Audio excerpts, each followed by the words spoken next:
भुसावळ ग्रामीण भागातील विविध समस्यांवर पंचायत समितीवर युवा सेनेचा मोर्चा. जळगाव जिल्ह्यातील भुसावळ तालुक्यातील ग्रामीण भागातील नागरिकांना मूलभूत सुविधा मिळत नसल्याच्या निषेधार्थ शिंदे गटाच्या युवा सेनेच्या वतीने भुसावळ पंचायत समिती कार्यालयावर भव्य मोर्चा काढण्यात आला. युवा सेना तालुका प्रमुख विष्णू राजेंद्र आणे यांच्या नेतृत्वाखाली हा मोर्चा पार पडला. यामध्ये जिल्हा प्रमुख समाधान महाजन, महिला आघाडीच्या पदाधिकारी तसेच शिंदे गटाचे कार्यकर्ते आणि मोठ्या संख्येने महिलांनी सहभाग घेतला. मोर्चा दरम्यान पंचायत समितीच्या कथित भोंगळ कारभाराविरोधात घोषणाबाजी करण्यात आली. ग्रामीण भागातील नागरिकांना विविध शासकीय योजनांचा लाभ वेळेत मिळावा अशी मागणी करण्यात आली. मोर्चेकऱ्यांनी घरकुल योजना, रोजगार हमी योजना, शेततळे, गोठे, विहिरी, फळबाग योजना तसेच इतर विकास कामांबाबत प्रलंबित प्रश्न तातडीने मार्गी लावण्याची मागणी केली. संबंधित मागण्यांचे निवेदन पंचायत समिती प्रशासनाला देण्यात आले. यावेळी शिंदे गटाचे पदाधिकारी, कार्यकर्ते आणि महिला आघाडीच्या सदस्यांची मोठ्या संख्येने उपस्थिती होती. आतापर्यंत 74 ते 75 दिवस झाले ते काही अर्जांना, त्यावरती अजूनही तुमची कारवाई नाही आहे. पण नागरिकांनी करायचं काय? कर्मचारी इकडे आपले येतात, KYC करायला कोणी आलं त्यांना उडवडीचे उत्तर देतात. आज या उद्या या सामान्य नागरिक इथं चपला घासून घासून पागल होऊन जातो अक्षरशः. केव्हा केव्हा त्याला भाडायला पैसे नसतात, मग त्यांना करायचं काय? महाराज की जय भवानी, हिंदू हृदय सम्राट बाळासाहेब पंचा,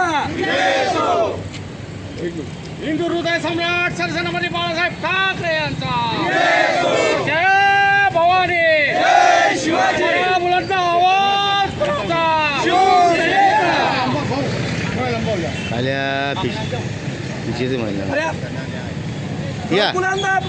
घरकुलांना न्याय मिळालाच पाहिजे, घरकुलांना न्याय मिळालाच पाहिजे.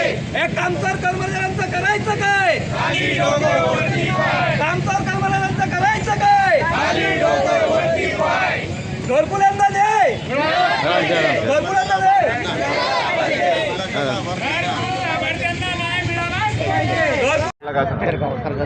थोडक्यात विषय असा आहे की भुसावळच्या ग्रामीण भागामध्ये ग्रामीण जे घरकुलाचे लाभार्थी असतील, गोठा असेल, इतर लाभार्थी असतील, त्याचबरोबर ग्रामपंचायतींमध्ये सध्या प्रशासक राज सुरू आहे. यामध्ये जो ग्रामीण भागातल्या लोकांना भयंकर त्रास होतो आहे त्याचा जाब विचारण्यासाठी आज इथे युवा सेनेच्या माध्यमातून, शिवसेनेच्या माध्यमातून, महिला आघाडीच्या माध्यमातून काही पदाधिकारी इथे आम्ही आलेलो आहोत. अतिशय भयंकर परिस्थिती आहे. अधिकारी मंडळी तसेच सरकारी पंचायत समितीतले कर्मचारी मंडळी कोणाचंच ऐकून घ्यायला तयार नाही आहेत. ग्रामसेवक वेळेवर येत नाहीत. त्याचबरोबर जे लाभार्थी इथे चक्रा मारून हिंडून थकतात, अशा लोक कामधंदे सोडून, आजकाल शेतीचे कामं जोरात आहेत तरीसुद्धा कामधंदे सोडून लोक इथे येतात आणि त्यांना तसंच परत जावं लागतं. कुठलंही काम इथे व्यवस्थित होत नाही. त्याचा जाब विचारण्यासाठी आम्ही इथे आज आलेलो आहोत. परिस्थिती अतिशय भयंकर आहे. कोणीच कोणाला विचारायला तयार नाही आहे. इथल्या लोकप्रतिनिधींनी तर मला वाटतं प्रशासनाला एकदम मोकळं सोडलं आहे, भयंकर मोकळं सोडलं आहे. यांच्यावर कोणाचा अंकुश राहिलेला नाही आहे. त्यामुळे ग्रामीण भागातील जनतेचे अतिशय हाल होत आहे. तर याकडे अधिकाऱ्यांनी लक्ष दिलं गेलं पाहिजे. आज ग्रामपंचायतीमध्ये ग्रामपंचायत सदस्य नाही आहेत, सरपंच नाही आहेत. जनता अहवाल दिला आहे, प्रशासक मात्र मस्त कार्यक्रम चालू आहे. कोणी लक्ष द्यायला तयार नाही आहे.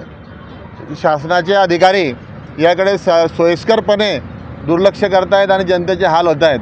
हे हाल आता शिवसेनेच्या माध्यमातून थांबले पाहिजेत. कुठल्याही परिस्थितीत जनतेला न्याय मिळाला पाहिजे. जे लाभार्थी आहेत, रोजगार हमी योजनेचे मजूर आहेत, अशा सर्वांना न्याय मिळाला पाहिजे. घरकुलाचे कामं पूर्ण होतात, जिओ टॅगिंग केलं जातं, अनेक गोष्टी तांत्रिक अडचणी दाखवून लोकांना इथून माघारी जावं लागतं. अनेक वेळा टेबलावर कर्मचारीसुद्धा नसतात. तर हे आंदोलन यापुढे जर काही आज आंदोलनाचं काही फलित निघालं नाही, येत्या 8-10 दिवसामध्ये जर हे प्रशासन ठिकाणावर आलं नाही तर मात्र शिवसेना स्टाईलने आंदोलन केलं जाईल. आम्ही पुढचं नियोजन असं करतो आहे की प्रत्येक गावामध्ये जाऊन आमच्या शिवसेनेचे पदाधिकारी, शिवसेनेचे कार्यकर्ते आणि तिथले स्थानिक कार्यकर्ते मिळून गावातील सर्व समस्या एकत्र करू आणि यांच्याकडे येऊन सोडून घेण्यासाठी हा कार्यक्रम येत्या 4-5 दिवसामध्ये सुरू होईल. मी ग्रामीण भागातील सर्व जनतेला विनंती करतो की आपल्याकडे आमचे प्रतिनिधी येतील, आपल्या ज्या काही समस्या असतील, ज्या शासन दरबारी माणूस सोडून घ्यायच्या आहे, या प्रशासनाकडून सोडून घ्यायच्या आहे, अशा समस्या त्यांनी तिथे नोंदवायच्या आहेत. येत्या 4-5 दिवसामध्ये आमचे युवासेना शिवसेना आघाडीच्या पदाधिकारी या ग्रामीण भागामध्ये पूर्ण 52 गावांमध्ये फिरून या भुसावळ विधानसभेमध्ये सर्वांच्या ज्या समस्या असतील त्या सोडवण्यासाठी प्रयत्न करेल आणि प्रशासनाने देखील सहकार्य करावं हे आज आम्ही त्यांना ठामपणे सांगायला आलो आहे की या ज्या गोष्टी आपल्यापर्यंत येतील आता, ज्या तुम्ही करत नाही आहे ते शिवसेनेचे पदाधिकारी कार्यकर्ते करतील, जे तुमच्यापर्यंत आणतील त्या समस्या पटकन सुटल्या पाहिजे, जागेवर सुटल्या पाहिजे, यासाठीचे सुद्धा आम्ही त्यांना विनंती करायला इथे आलेलो आहोत.